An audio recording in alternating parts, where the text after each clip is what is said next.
Tough day for coaches, the cut down day. You have to say goodbye to some people who may never be back. Yes. You know what? Let me say this, the better your team, the tougher this day.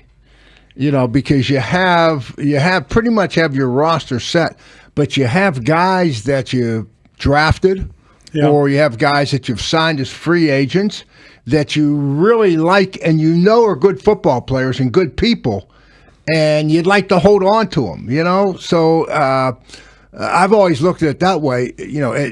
As you got better as a football team, the last cut-down day is more difficult.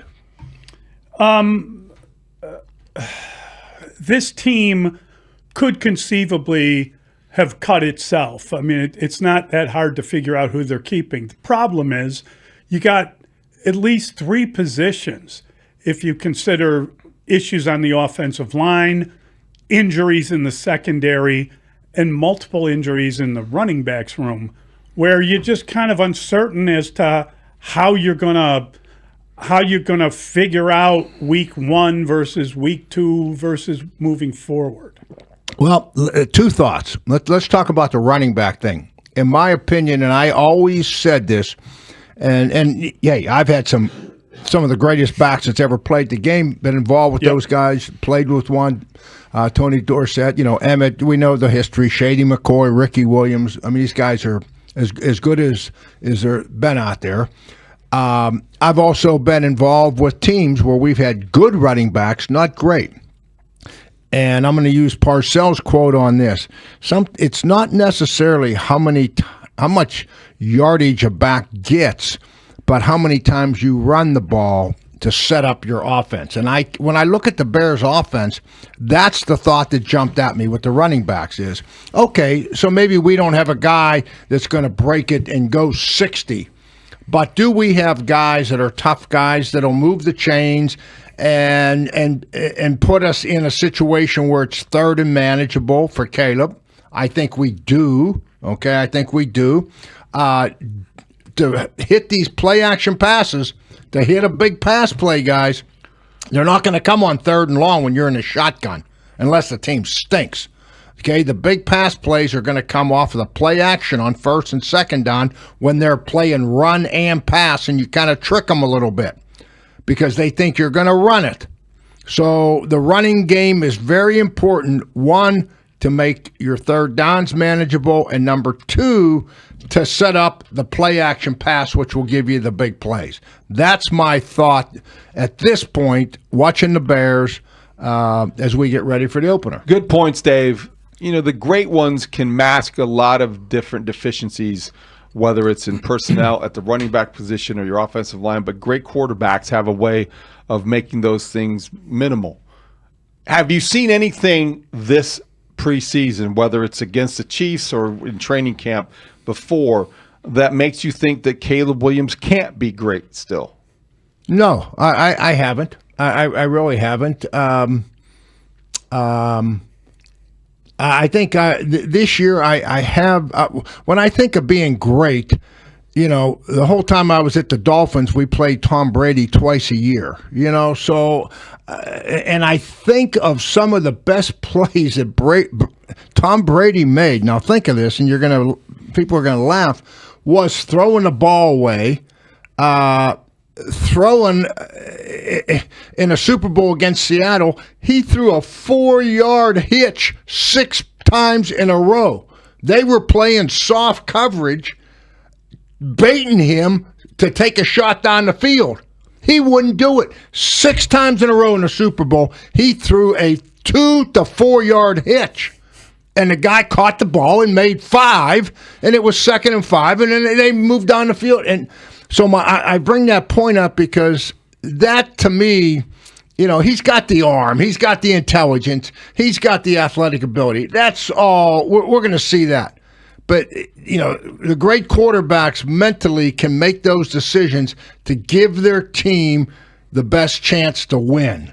And that's what I think I just want to see a little bit more as he matures. Back to the Bears, will there be any cuts today of note? We talked to Big Z. He mentioned the possibility of Billings Well, being Dan cut? Reeder also mentioned Andrew Billings. If Andrew Billings Yes. got cut, that would be a shocker. It'd be a shocker. When I was up there, they were raving about Billings. Okay. He was one of the guys that they were really excited about. Now, I mean, he's not going to have a problem getting a job. I mean, if they cut Billings, he'll be yeah. signed tonight and be starting for somebody in the league. That's not going to be a problem for him. I think the biggest position, and we talked running back, okay?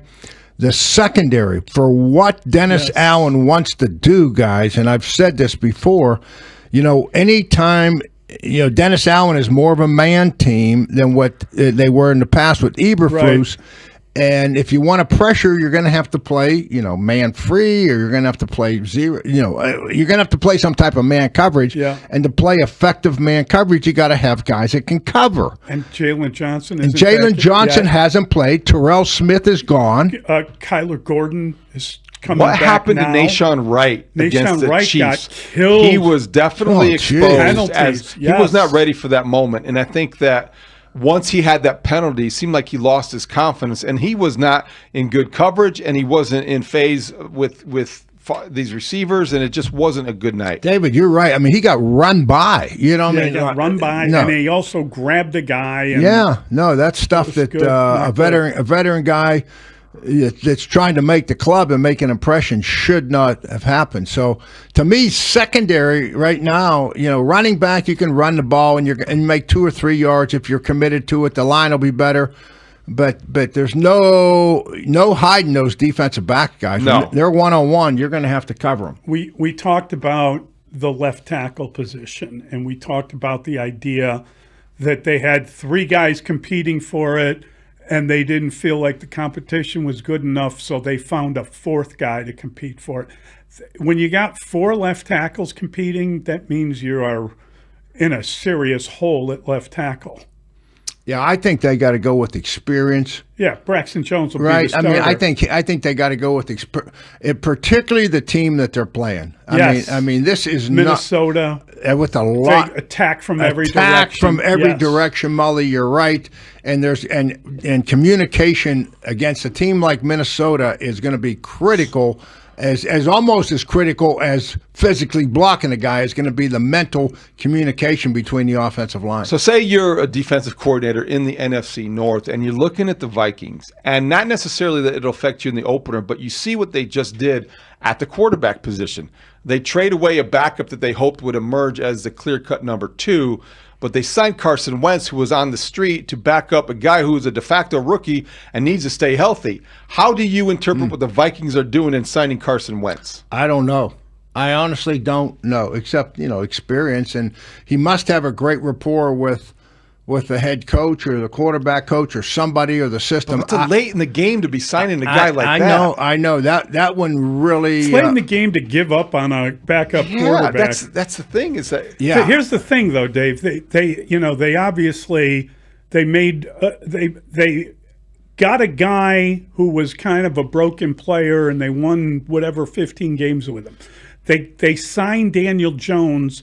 They're in line to get a potential 4th-round draft pick because he's now starting, depending on playing time, because he's starting in Indy. Right. They drafted JJ, so they got him. I just wonder if they feel like, they picked up 2 draft picks for Howell. They picked up another one maybe for Daniel Jones. Do they feel like they can do the same thing next year? They're recycling with Wentz? quarterbacks for draft picks. Yes. Yeah, and is that possibly what they're thinking? Yeah, it could be, sure.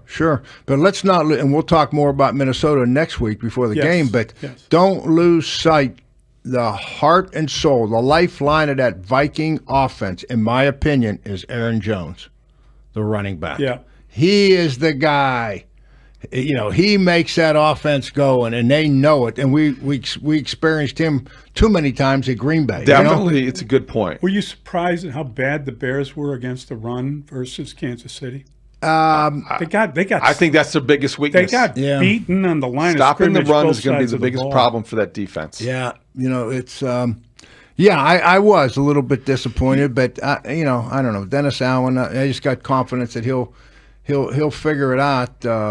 Yeah, but that I mean, they're going to be facing a good offensive line in Minnesota with an outstanding running back, in my opinion, Aaron Jones. So they're going to have to get it solved in a hurry. That's for sure. And it's tough to stop. It's tough to improve on the run stuff when you're in this point in the season, and you don't have the pads and you're not doing it full speed. I mean, you'll have people in the right places, but as far as getting off blocks and being physical, I don't know. It's valid what you say about Aaron Jones. Do you think you'll ever be in a position to say the same thing about the Bears and DeAndre Swift? No. That was quick. No, I mean, Did not impress you Friday night? As a Hurdle the guy.